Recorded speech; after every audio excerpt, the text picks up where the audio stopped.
Tuko kwenye eneo la daraja la Kinyerezi ambalo lilikutwa na maafa yanayotokana na mvua zinazoendelea katika jiji la Dar es Salaam. Mpaka sasa mkandarasi kampuni ya Nyanza wamefanya kazi ili kuhakikisha kwamba wanarejesha mawasiliano kwa ajili wananchi waendelee kupita na waendelee kufanya shughuli zao za kijamii na kiuchumi. Mhandisi wa mkoa pamoja na timu yake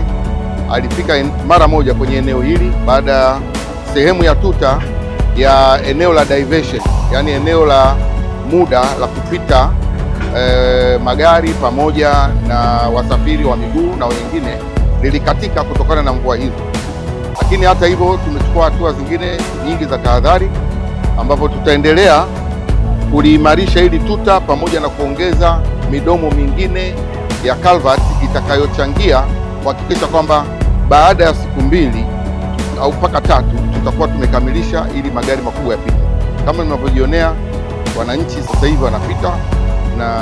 wanaweza kuendelea na shughuli zao, na barabara hii inaendelea katika ujenzi, na tutahakikisha kwamba kazi hii inaendelea mpaka pale tutakapofika mwisho. Lakini tuwe tahadhari kwa wananchi kwamba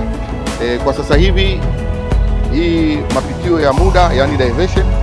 ni kwa ajili ya waenda kwa miguu, waendesha pikipiki, waendesha bajaji, yani vyombo vyepesi kama mnavyoona wanaendelea na shughuli zao. Kwa hivi sasa eneo ambalo tunalitumia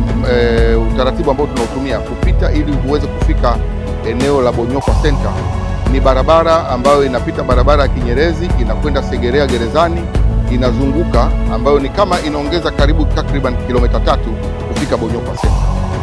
Kwa hiyo nilitaka kusema hayo, na napenda kuwatoa wasiwasi wananchi wote wa mkoa wa Dar es Salaam kwamba pamoja na mikoa mingine nchini kwamba tuko tayari, timu zote za TANROADS katika kipindi hiki cha mvua kufika katika maeneo ambayo yatakutana na maafa na kurejesha mawasiliano, na tumejipanga kama tulivyojipanga mwaka jana wakati tulikumbana na mvua zile kubwa zisizo za kawaida, mvua za El Nino, na baadaye kimbunga Hidaya ambacho kilitokea katika mikoa ya Pwani ya Mashariki. Asante sana.